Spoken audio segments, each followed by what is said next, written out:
the most exciting thing you've ever used your money on? Traveling. Where? Tell us everything. Tell us where you went, how you went, Wait. with you who went you to that went. you went to Lagos that one time, but maybe I shouldn't ask too many questions about that one. Yeah, I did. I mean, it's okay. It's Huh? we're gonna be He, famous. he remembers because you cheated on him and not by Yeah. not telling him that you went to Lagos. All of a sudden, you're in Lagos. I didn't know you were in Lagos. When? This was Your like first time in 2 years ago, Nigeria. maybe. Oh, I think we'll pick this offline. Yeah. See, that's why. Come on. Like, give me. Yeah. Okay. So tipping culture. No, I still want to know, like, where you went, where you like the most I've done with my money. Mm. No, The most exciting thing. Yeah, like not buy a government bond. Screw you. I caught that shade. Are you cussing? The most I've done with my money. No, nothing. What was nothing exciting. Right. I think I've just lived my life paying school fees. I mean, the Kenyan way is to buy land. I know. I mean, there's so much cultural pressure. So in America, it's the pressure to buy a home. To own the home that you live in. It's not to go buy land out your shags. It's not to build a home for your mom. It's none of that shit. It's to own the home that you live in. You're kind of not really a fully grown adult until you stop paying rent and you own that home. And so I've never emerged into adulthood. It reminds me of the first. It reminds me of the first time we met, and I think you were hosting a party at your place, and I went and I was like, "Do you own this home?" And you're like, "No, it's rental." And I gave you a look like, "What? Are you insane? Why are you renting a house?" Because and it's awesome, you're like, "It's okay, it's fine." I think in our culture it would be like such a big home. You need to, I think it's one of these things. Like for a long time, I felt like not quite a fully grown man because I didn't like whiskey. Like I couldn't appreciate whiskey, and I knew as a grown-up man. But I'm out of the closet now. Yeah, I've come out of the closet. Like, I don't like it. It tastes disgusting to me. I hate the way it feels going down the throat. I hate the aftertaste. I hate everything about it. Screw you guys. I'm not drinking it. But for a long time, I felt guilty about it. But a lot of people will feel guilty, whiskey like they are cigars. not a full adult if they don't own their home. It's just something they have to tick off. Yeah. Yeah. So for you, what would that would be buying? Would that be building like a home for your parents, or what would be the single biggest social pressure on your money? Some social demand on your money that you have to do because you're in this culture. I don't know, because I don't respond to pressure well. Like I don't respond to that kind of pressure well. Like I'm okay, but what would it be for a Kikuyu? Land, definitely. Like a Kikuyu daughter. Land for yourself or for your parents? Daughter? The new thing that is coming up is actually building for your parents. Building for your parents. Yeah. What about for a Luo daughter? For yourself. For yourself. Yeah. Really, the daughter? In the like shags? I thought the boys are for the the ones. daughter. Yeah, like as a daughter. No, you don't have pressure. Oh, for us, there's none. You just get married. Even me as a kid, we're gonna get married. Guy. Just get married. Yeah. Marry a rich Luo guy, right? Yeah. That would be the thing. I'm just lucky that my dad has his home, his big palatial home, so I don't have that pressure. I need to, right. Yeah. Right. So even like, and that's why I say the new pressure, because right now that's what's happening. Yeah, and I feel it's like a thing, because the girl building for their parents. So this is kind of like, these things are like collectively, you call them like the black tax, right? Mm-hmm. And the reason it's a black tax is because because you have much more demands on your money than I do from family.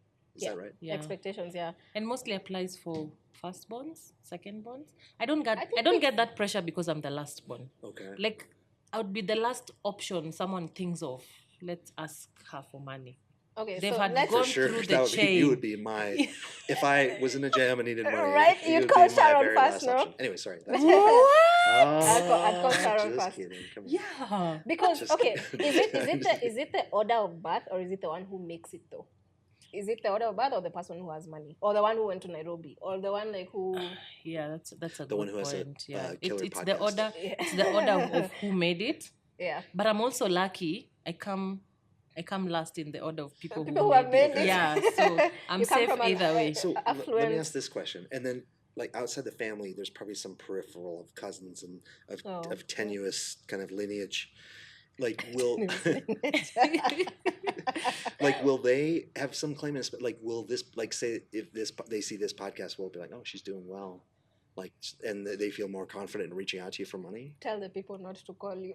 Tell the people to lose like your are number. you opening yourself up to further black tax because of this podcast? No. Are you sure? No, honestly, 100%. I'd say yes. Where's the camera? Black people, like she's rolling in it.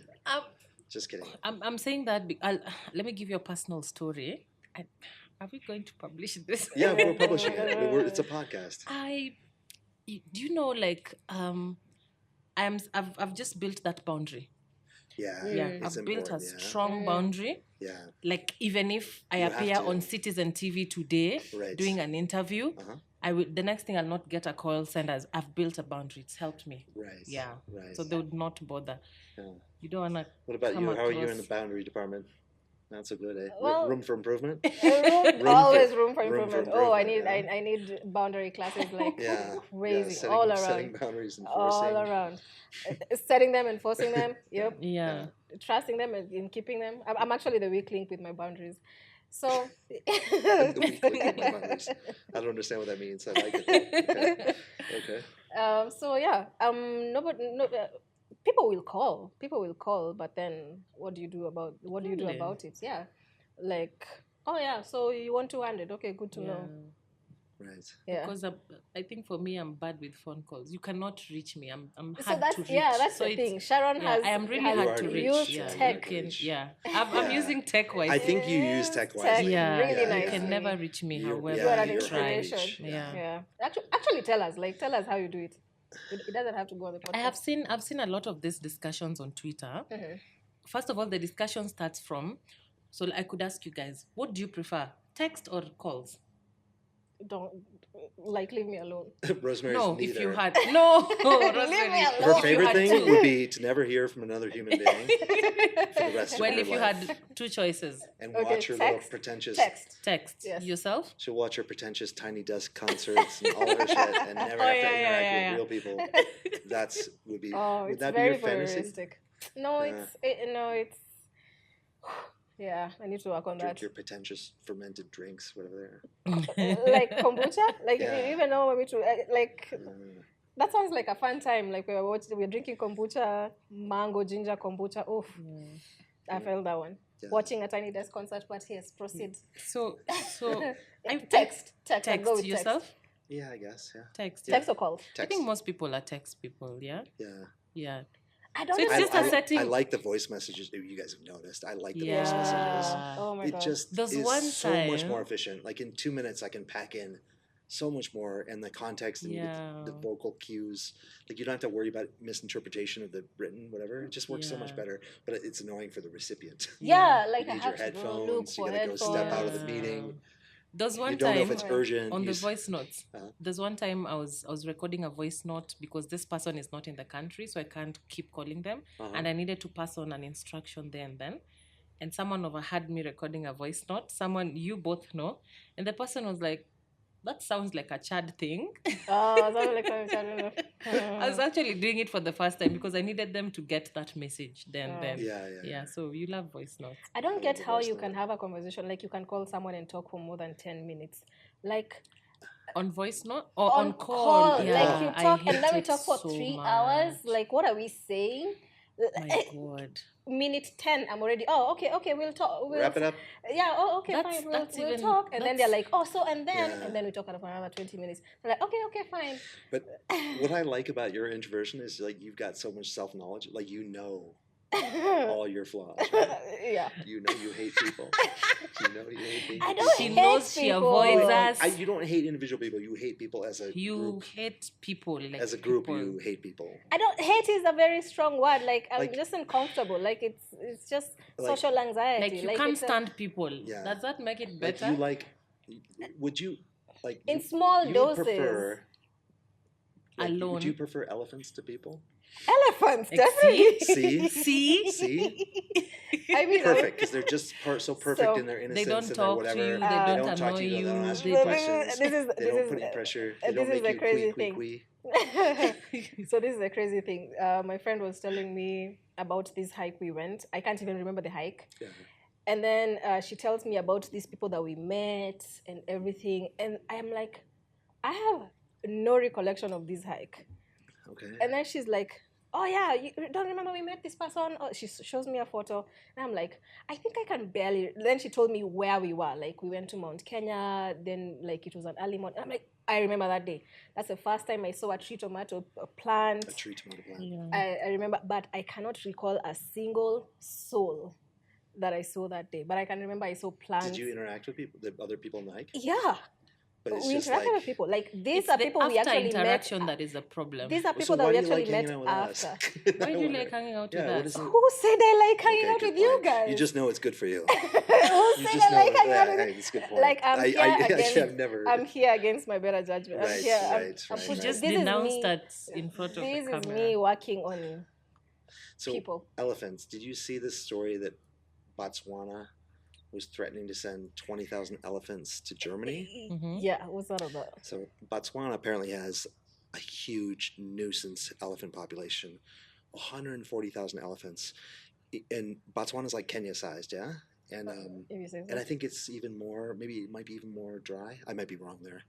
But like, Botswana, so picture 140,000 elephants spread across Kenya. I don't know how many Kenya has, a lot less than that, yeah?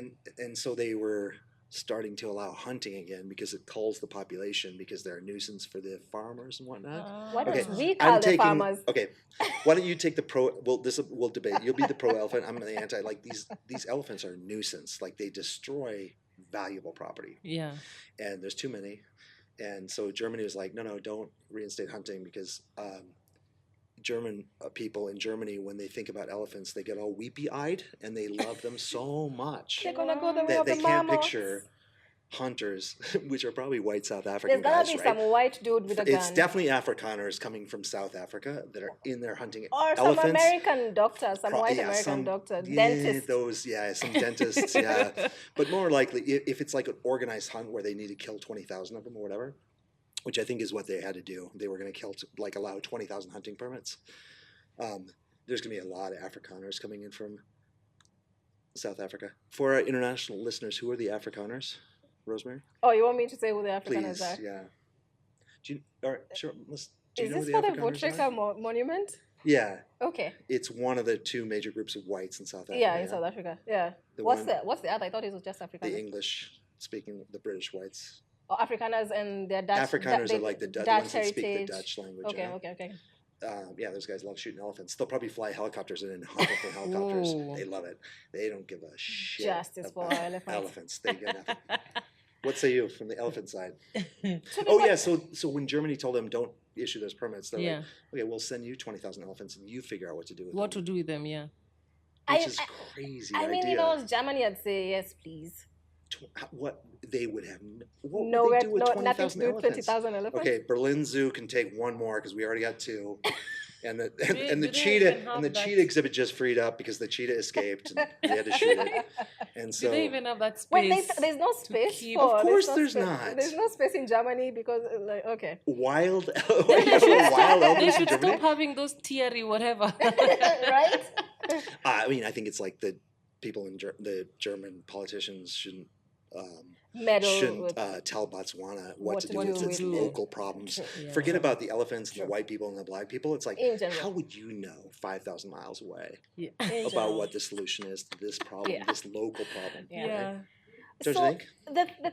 The thing with elephants is pretty much we need to figure out a way to coexist. Like, this is our land, like collective our, like the elephants and the people. So the thing is, because of human superiority, like we've overpopulated so we're taking up all of these spaces. Like we're even encroaching into the land that they traditionally occupied. Like it's elitist.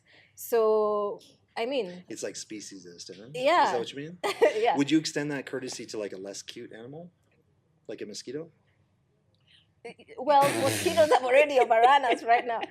But is it because elephants are adorable? Is that what it is? Are they? Have you ever seen a baby elephant? Oh my God! You'll never see anything cuter. That's why these Germans are like, don't hunt them. Someone censor me. Like every time I go say someone. So like you're on the side of the meddling white people. You think Germany should be meddling in Botswana's affairs? No, white people should meddle more. They probably I'm just saying like Botswanans need to figure out how to make space for the 100,000 elephants. Right. How do we create territory specifically for them? Right. That's what I'd say. So they should solve their own problems in their own way, not having. And these animals are territorial, so there is no way we can say spread them across Africa because there's going to be similar habitats. Does Kenya want more elephants? Right? Do we need 36? I'm surprised we have 36,000. That sounds like a ton I want more elephants. I thought we had less. 5,000 or something. Seen elephants though. I thought even 1,000. Right? No, I would believe 1,000 because you go to a place like you don't see one or two. You go to a place like Amboseli. Have you been to Amboseli? Amboseli. Where is Amboseli? Amboseli is down by Taveta. Yes. Oleotoktok. Yes.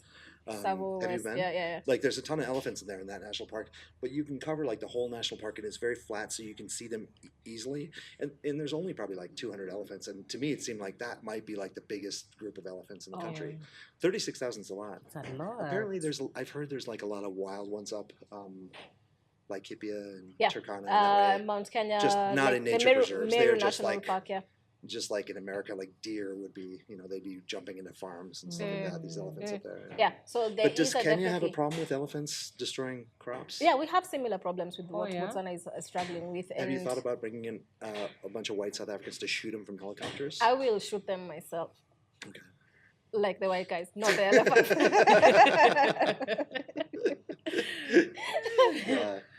No. What are they saying in the whites WhatsApp group in Kenya? The whites. WhatsApp No, there's group. you think the whites in Kenya have their own WhatsApp group? All the whites in Kenya? I bet. Where are they selling the XUK stuff? Like. Well, it's it's all the whites. We talk about you guys. What do you say? This week. I feel like the whites, we had a pretty good week. See how much my eyes are. The whites, we had a pretty good week because what happened this week? Some blacks got in some trouble, like P. Diddy, isn't he? Some heat. So like it takes the heat off us. Like a couple of years ago, we had some real bad weeks. We had this one this is guy. Propaganda. Like, can we first handle that propaganda before we jump on the Diddy bandwagon? Like, just because it's hot, like, just because you found the one person to talk about and like. The one revered person that you're able to like tamp down, like, sure, but P. Diddy. No, you asked what we're talking about this week on the group. I'm telling you, we're talking about P. Diddy. We're like, okay, well, that's people aren't looking at us because a couple of years ago we had like this one white cop that killed George Floyd. That was a bad week for us whites. We're like, oh shit, guys, we're in trouble. I guess we gotta stop being so racist. Okay, everybody come at. We're gonna stop being so racist. And we calmed down for a little while. So our president went to the U.S. Oh yeah, He's in the U.S. right now. But he didn't go to Washington. He went to Atlanta. He met with like, and then he was invited to lunch at the Tyler Perry Studios. Oh my God! Someone take him to an ATL strip club. That's what for sure. Like he should go. Ruto should go with an NBA player like out to an Atlanta strip club. Should he not? Yes. He's there, and then go get some like barbecue or something, whatever the Atlanta food is. So he went with a few artists in Kenya. Like there's a guy called Eddie Butita. Okay. Accompanied him, and then they met Shaquille. Shaquille O'Neal. What would you do if you were president? Who would you meet? And I went to the U.S. for like. Would this be like his one state visit? You wouldn't do two in a term. Of course. No, he was in the U.S. earlier, like when they went and brought in the preacher with the wife. But invited by the U.S. state, like this is like a state visit. It's a state visit, I would totally just meet with the people I wanted to meet. Like how boring. Go to Washington, you meet with the agriculture minister. I would go meet with Beyonce. I would go figure out whoever Nicki I would Minaj. Dennis Rodman. I don't know. I would just. Wouldn't you? Why would you not? I'm glad he's doing that. Yeah, just tick off your bucket list. Like, why not? What's on your bucket list in the US? And it's not like you won't learn something from the experience. Maybe visit Chad's home. Yes. That is on my bucket list. She asked me what's my bucket list in the US. Maybe visit your home. And I want to go in winter. Like I want to see where you your grew elements. Where I grew up. Oh, that's a nice thing to say. Yeah. Like I've never dreamt in my life that I would go to the US. Never. It has never even crossed my mind. But should I think I'd love to go to Minnesota. Just to see where you grew up. Where all this... it'd be cool to show you it in the winter, like how I remember it. I would want to go in the winter. And the short days, like the sun's down at 4:15, it's dark. But I want to go to Dubai this year, in December. Oh, yeah? Dubai. Okay. You've not been to Dubai, I know. The U.S. makes it so hard to get a visa, though. And it's like, is it still like have you applied for a U.S. visa? You said you're going to start, haven't you? I think it's like a 6 month. It's before the appointment, it's like 6 months. Yeah. I think that's why it never crosses my, like, I'm such a baby girl. I don't want all that struggle. Exactly. I'm going to start planning a trip 6 months I'm okay in Kenya. I'm not trying to relocate. And there are other places I can go. Yeah. I mean, I hope the US doesn't listen to this and denies me a visa. Department of State. If we see them commenting on the video. What's our ambassador's name? Meg Whitman. No, Meg Whitman. Sorry, Meg Whitman. If Meg Whitman comments on the podcast, Meg, expedite the visa that I haven't applied for. Yeah, but when you see it, when I make put sure it on keep your an desk, eye out. Please, keep an eye, keep a special. Yeah. Speaking of Meg, I saw a tweet. They were saying they've never seen. We're first name basis. They've never seen such a Kenyan brand ambassador more than Meg. Like, she speaks well about Kenya. She's a big fan. Oh yeah, yeah. That's great. I haven't followed what she's up to. How do you know this? Like, she's on Twitter, or where does she speak? It came up because of this U.S. visit, this president's U.S. visit. Oh yeah, she was right there when Ruto was like marveling at this tall, massive giant. Oh, and guys were saying Shaquille is a mixture of West African. It's true. Well, it's slavery. And hey, I'm looking at South African. I don't do it. I'm looking at you in particular. Not West African. What do you call it?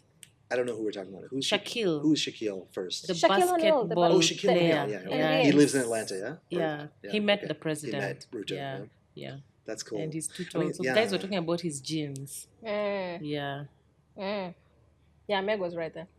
Meg. Okay. Wait, hold on. Meg Whitman and Shaquille O'Neal were in the same room with Ruto? Yeah, with Ruto. Yeah. Really? Yeah. Have you not seen the photos? No, I've not seen the photo. You should see the video. It's unlikely three people. Like, if you were going to say Meg Whitman and Ruto are together, who's the third? I wouldn't be like Shaq. Oh, you didn't quite guess Shaq. I'd be like, maybe it's, the commerce minister. There's a video going around of the president trying to reach Shaquille. He looked like a little boy. He's so and guys amazed. Were saying this is how my expenses are looking at my salary. In awe and wonder. How are we going to do this? You want to spend all this? But I'm glad he's just living his best life. Cause it's like, I like it for him. When you go to America and when you have meetings with people. Yeah, I know you have to meet. You're all the way there. You're sort of like, I don't know. Yeah. You should, and I'm really happy for the artists he carried along. It was their first time in the White House. Oh. It was their first time. So it was Eddie Buttigieg. Who else? There was a Kate actress. Oh, okay. Who are these? Musical artists? Yeah, they are comedian. Actresses. Kate actresses. Actors. Yeah, Kenyan. Any I would know? Are you what Kenyan shows what are you content do you watch? What Kenyan content? Oh, actually, Vivo was there. The owner of Vivo, Kenya. Oh. Yeah, she was also there, showcasing made in Kenya, the clothes. Cool. Yeah. I see. I like it. I like that for us. I kind of feel like it was an art thing. I don't know. I know I don't know what the visit was for, though. I know one of the heads of the NBA was in Kenya some time back talking about sports cultural exchange programs. So maybe it's a continuation of that. And you say that Ruto also went to what's the producer guy's name? Tyler Perry. Studios. Yeah. That's cool. So I think it's an arts cultural exchange. I think so, yeah. A lot of some big Hollywood productions have been made in Kenya, so that's what they're exploring. Yeah. Doing more of. Yeah. Kenya is very beautiful. What productions have been done here? Oh, what's the one on Globe Roundabout? Why can't I remember anything? There was a Netflix series called Sense8. Yeah, that's right. And the one that has the name Nairobi. Yeah, Nairobi Half-Life. Nairobi Half-Life. Oh, and we have a lot of Kenyan actors. Out of Africa, that's an old school one. Okay, that's old school. Yeah, we have a lot of Kenyan actors in Hollywood. What's the name of this guy? He came to Kenya the other time. Eddie Yes. Gathegi. Oh, I love that guy. Eddie Gathegi. He's a Kikuyu guy who acts in Hollywood. Yeah. Okay. Oh, yeah? Yeah. Okay. Yeah. And he's Lupita, a big of course. actor, and of course Lupita. Yeah. Who are these podcasters you met on the plane? I didn't quite follow this story. Yeah. I want to have Shix on the podcast though when we're famous. Shix Kapienga? Yeah. Consider it. Shix Kapienga, wherever you are. Yes. We need you. Once we're big. Yeah. Once we crush that financially incorrect podcast, that cheater podcast. Yeah. The cheater podcast. I like that guy, but our podcast will crush his podcast. Yeah. Be warned, Barack. So we headed to Kisumu, we walk into a plane, I'm like, wait, what's happening? Yeah. What's happening? First row business. So there's this UK YouTuber, so it's Chunks. You know Chunks? Yeah. I love that guy. Yeah, he's Muslim. Yes. He's Somali. Yeah, he had Yes. It was his first time in Kenya. It was their first time in Kenya. They connected right from Nairobi. Yes. They went straight to Kisumu. Say hi to him. Yes, I watch his. Yeah. Oh, you did? I was like, wait, what's happening? Where am I? Like, what's going on? What were they going to do in Kisumu? They were going for some like charitable event in Kakamega. We didn't get to find out exactly what it was. So. While he's seated in business talking to AJ, part of the YouTubers network, I was seated. That's how I roll. That's how he rolls. Yeah. So I was seated. Where was I? So I was seated, of course, in economy with the crew. So I got the whole lowdown. The crew is amazing. Like I met this guy, Gabriel, who actually is filmographer. What the fuck is the name? Okay, he records videos. He records video. Yeah. So then we just had a long, nice conversation. Like I didn't even realize when the flight was going on. I think they appreciated being recognized by Kenyans. Yeah, that's nice. They appreciate it was flattering for them that you especially knew a ton about their work. Yeah, they really like that. I think. Yeah. I kept following his post Chunks, and there's a time he posted and said, "Why is everyone asking me to go to Isili?" Okay. He posted it as a story. Guys were asking him to go to Isili. He put the Kenyan band and say, "Guess where I am?" Nice. Yeah, so he was told to visit Isili. Okay, aren't we promoting somebody else's channel? We are. Stop. Just those guys. Don't watch them. Watch Baada Ya Kazi. Glad you had a celebrity moment. Yeah. I was actually. You were starstruck. I didn't know who they were, but it was kind of cool anyway. If she was starstruck, what reaction would I have given? Sharon would have been fainted. You would have had all their numbers though. You would have had all their numbers. Of course, I'm not even I was even afraid to say hi. Like I was like, okay. You would have had all their numbers. I would have taken selfies. I would have had evidence because for you guys, I can't even trust. I can't even trust you guys met them. For me, there would be evidence. Yeah. Without a photo, it never happened. With no receipts. There would have been no receipts. No, but yeah, it was interesting. It was interesting seeing Kenya get that kind of attention. The way they got it, I have questions, but let's get into that at a later date. Yeah. Should I give the weather and the traffic? Yes, please. Yeah. It's 68 degrees. There's a rain coming in from the east. We think in Celsius, Chad. We're in Kenya. I don't know in Celsius. 60 degrees, we are boiling in here. If you're coming in Thika Highway, give yourself extra time. There's a mattress truck has overturned near the Alsops roundabout. Lots of brake lights on Old Mombasa Road heading eastbound from Mlolongo. Were you a reporter in your former life? No, but I always loved the way that I've heard like radio guys give the traffic and weather in my lifetime, like probably 20,000 times. Like it's just something that goes in my head, you know, from listening to AM radio in the US, you know. Do you guys have traffic reporters? No, I think online. Okay, people just there wasn't on the radio where they'd say Matri routes. Matri routes, yeah. On Twitter, on X.